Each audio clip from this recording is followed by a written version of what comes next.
Welcome to PCM coaching centre. आज के class में त्रिभुजों की सर्वांग समता पर आधारित अध्याय 7 के बेसिक थ्री पढ़ेंगे।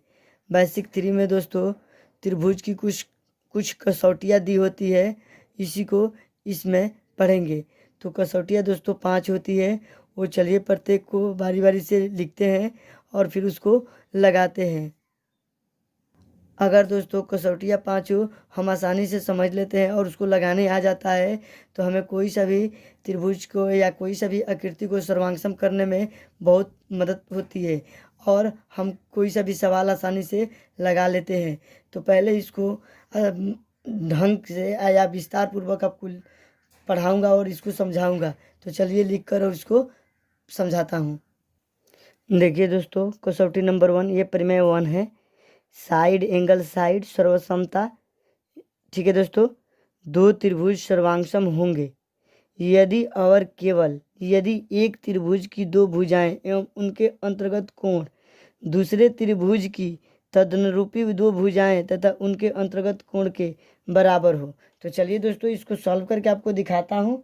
ये बहुत ही सिंपल सा है, इसको समझना कोई बड़ा बात नहीं है। मैं आपको लगाऊंगा तो जो हमको उम्मीद है कि आपको स्पष्ट समझ में आएगा।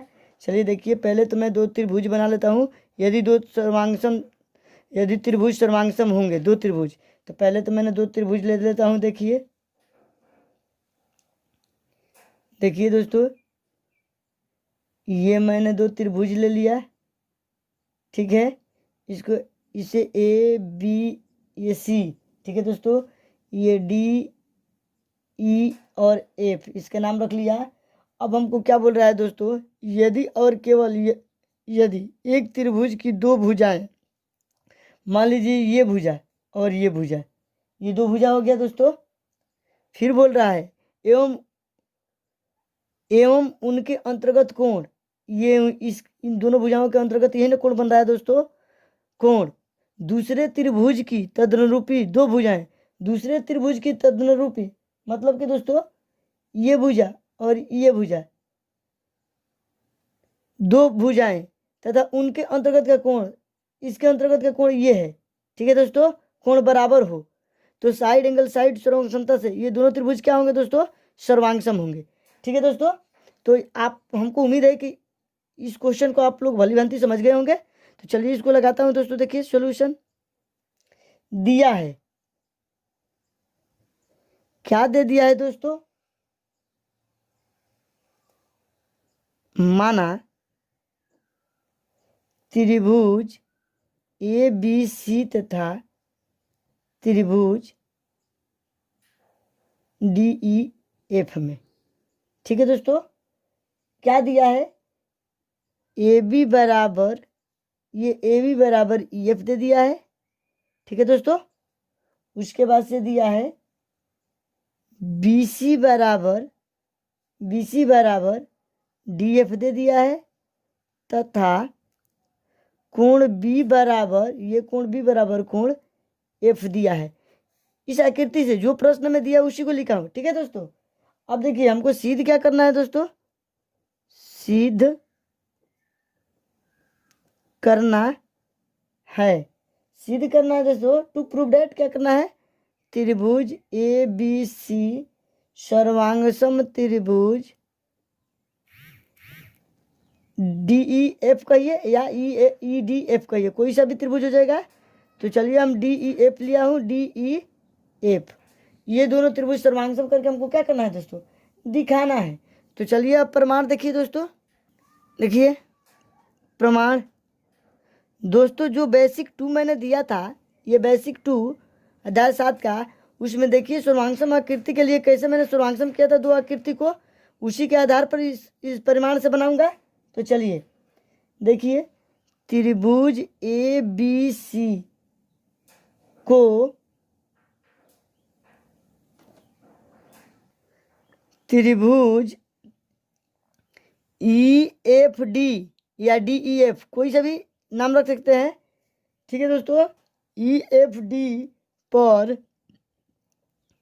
इस प्रकार रखेंगे कि बिंदु ए बिंदु ई पर बिंदु ई पर पड़े तथा ए बी भुजा ई एफ पर पड़े। ठीक है दोस्तों, आप देखिए चूंकि ए बी बराबर ई एफ, अतः बी बिंदु एफ पर पड़ेगा, लेकिन बी सी बराबर एफ डी, इसलिए सी बिंदु डी पर पड़ेगा। इसलिए बी सी रेखा एफ डी को पूरा ढक लेगा। ठीक है दोस्तों, जब पूरा ढक लेगा तो अतः त्रिभुज ए बी सी त्रिभुज ई एफ डी को पूर्णतः ढक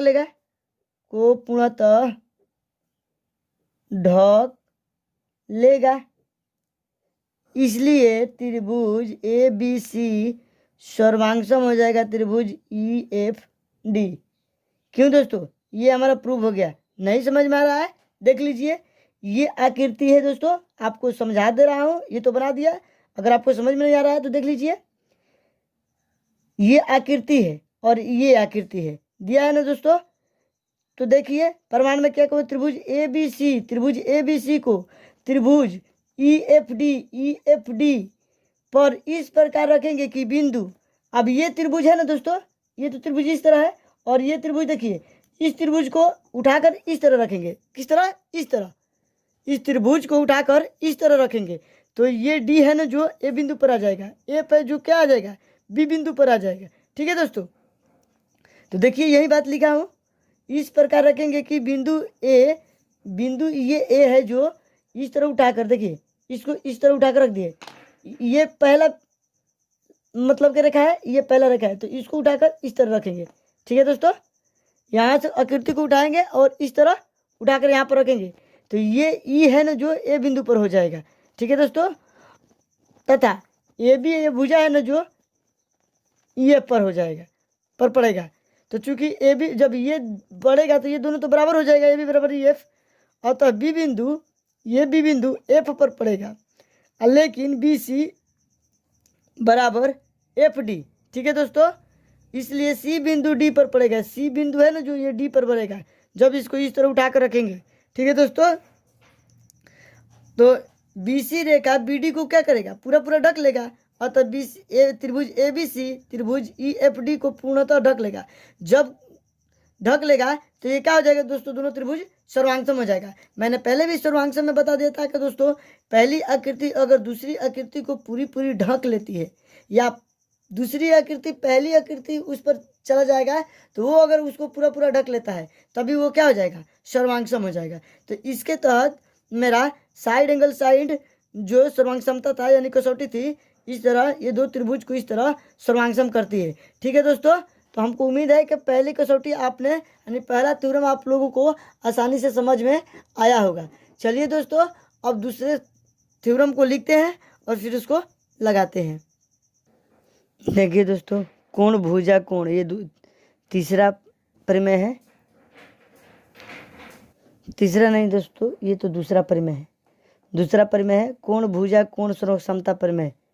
ठीक है दोस्तों, तो यदि एक त्रिभुज के दो कोण और उनकी अंतरित भुजा क्रमशः दूसरे त्रिभुज के दो संगत कोणों और उनकी अंतरित भुजा के बराबर हो तो वे त्रिभुज सर्वांगसम होते हैं। ठीक है दोस्तों, तो आपको आकृति द्वारा इसको स्पष्ट करके दिखा दे रहा हूँ। देखिए ये हमारा एक त्रिभुज हो गया दोस्तों,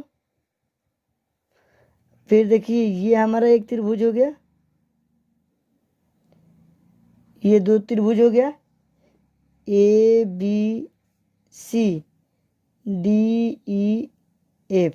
ठीक है दोस्तों, अब देखिए ये बोल रहा है यदि एक त्रिभुज की दो कोण, ठीक है दोस्तों, तो ये कोण देख लेते हैं, ये कोण और ये कोण, ठीक है दोस्तों, ये कोण।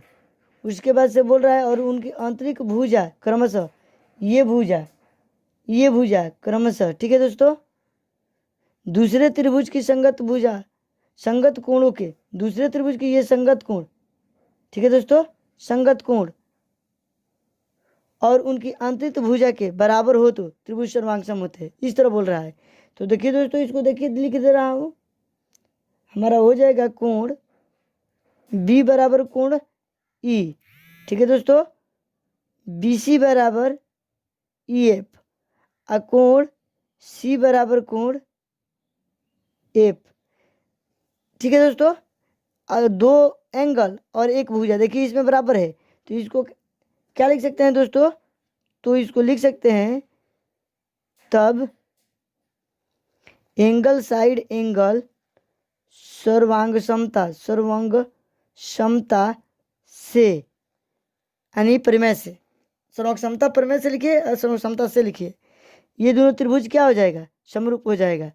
ठीक है दोस्तों, तो त्रिभुज ए बी सी सर्वांगसम त्रिभुज डी ई एफ, इस तरह सर्वांगसम हो जाएगा। ठीक है दोस्तों, यहाँ पर आप लिख सकते हैं, इसी तरह आप लिख दीजिए, ये एक प्रमेय होता है, प्रमेय नंबर 2। चलिए अब प्रमेय नंबर 3 को लिखते हैं और फिर इसको लगाते हैं। देखिए दोस्तों, प्रमेय नंबर 3, कोण कोण भुजा, यदि एक त्रिभुज के दो कोण और एक भुजा जो कोणों के अंतरित न हो, कोण इसमें अंतरित नहीं होना चाहिए दोस्तों, ठीक है, क्रमशः दूसरे त्रिभुज के संगत कोणों और भुजा के बराबर हो तो वे त्रिभुज सर्वांगसम होते हैं। चलिए दोस्तों, इसको लगाकर दिखा देता हूँ। देखिए पहले तो आकृति द्वारा इसको आपको दिखाता हूँ। ये हमारा एक त्रिभुज हो गया, और फिर देखिए ये हमारा दूसरा त्रिभुज हो गया। ठीक है दोस्तों, इसका नाम ए बी सी रखा, इसका नाम डी ई एफ रखा। ठीक है दोस्तों, अब देखिए इसको रखने के बाद से देखिए दोस्तों, हम इसको देखिए फिर से आपको समझा देता हूँ क्वेश्चन। यदि एक त्रिभुज के दो कोणों और एक भुजा जो कोणों के अंतरित न हो, मतलब कि जो कोण का अंतरित न हो, ठीक है दोस्तों, मतलब कि अंदर का ना हो, तो बोल रहा है क्रमशः दूसरे त्रिभुज के संगत कोणों और भुजा के बराबर हो तो वे त्रिभुज सर्वांगसम होते हैं।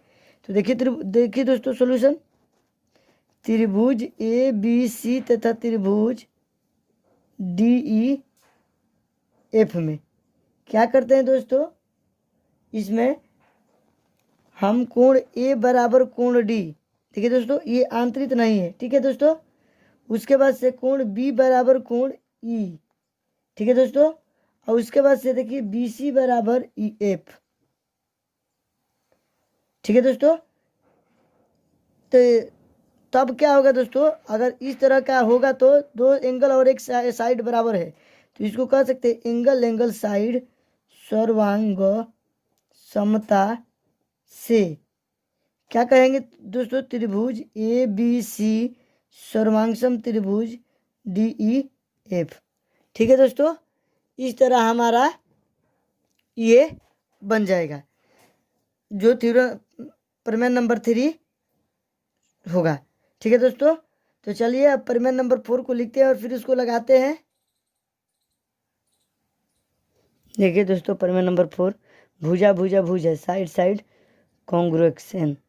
देखिए दोस्तों, यदि एक त्रिभुज 3 भुजाएं दूसरे त्रिभुज की क्रमशः 3 भुजाओं के बराबर हो तो वे दोनों त्रिभुज सर्वांगसम होते हैं। ठीक है दोस्तों, यानी कि भुजा प्रमेय है। ठीक है दोस्तों, तो ये त्रिभुज बोल रहा है, तो इसके हिसाब से मैं देखिए 3 भुजाएं एक दूसरे की क्रमशः 3 भुजाओं के बराबर हो, तो हम ऐसे त्रिभुज लेते हैं जो तीनों भुजा बराबर हो। देखिए ठीक है, मान लेते हैं कि तीनों भुजा त्रिभुज की क्या है, आपस में बराबर है, A B C D E F. ठीक है दोस्तों, तो चलिए सॉल्यूशन देखते हैं इसका। त्रिभुज ए बी सी तथा त्रिभुज डी ई एफ में ए बी बराबर, देखिए ए बी बराबर हो जाएगा डी ई, बी सी बराबर हो जाएगा ई एफ, और ए सी बराबर हो जाएगा डी एफ। अगर इस तरह होता है दोस्तों, तो अब साइड साइड साइड सर्वांग समता से त्रिभुज ए बी सी सर्वांगसम त्रिभुज डी ई एफ सर्वांगसम हो जाएगा दोस्तों। तो देखिए दोस्तों, प्रमेय नंबर 5, आर हैंड साइड। ठीक है दोस्तों, राइट एंगल हाइपोटेनियस यानी साइड। ठीक है दोस्तों, समकोण कर्ण भुजा। यदि एक समकोण त्रिभुज का कर्ण और एक भुजा दूसरे समकोण त्रिभुज के क्रमशः कर्ण और संगत भुजा के बराबर हो तो वे समकोण त्रिभुज सर्वांगसम होते हैं। ठीक है दोस्तों, चलिए इसको लगाते हैं दोस्तों। देखिए इसमें तो समकोण त्रिभुज पहले बना लेते हैं एक, जैसा प्रश्न बोल रहा है, मतलब प्रमेय बोल रहा है, उसके हिसाब से बनाता हूँ। देखिए ये एक समकोण त्रिभुज हो गया। ठीक है दोस्तों, ये एक त्रिभुज हो गया।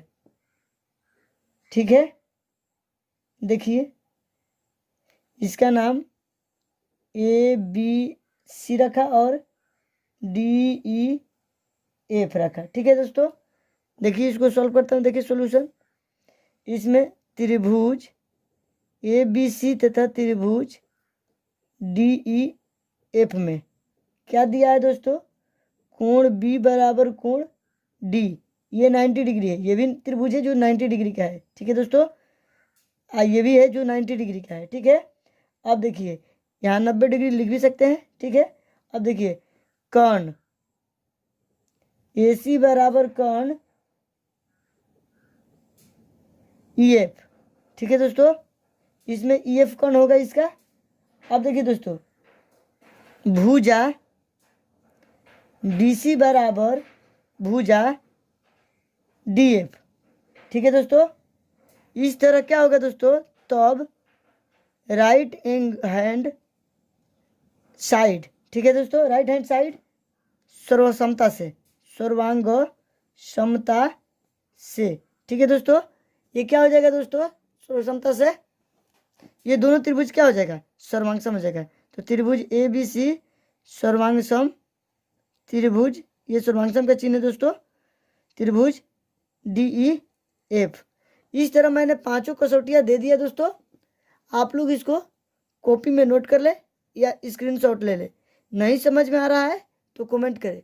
अगर मेरी वीडियो आपको पसंद आ रहा है दोस्तों, तो लाइक शेयर तो सब्सक्राइब करें और अंत में बेल आइकन को प्रेस कर दें, ताकि जब भी मैं लेटेस्ट वीडियो बनाऊं तो सबसे पहले आपको मिले। तो आज क्लास में इतना ही फ्रेंड्स, जय हिंद।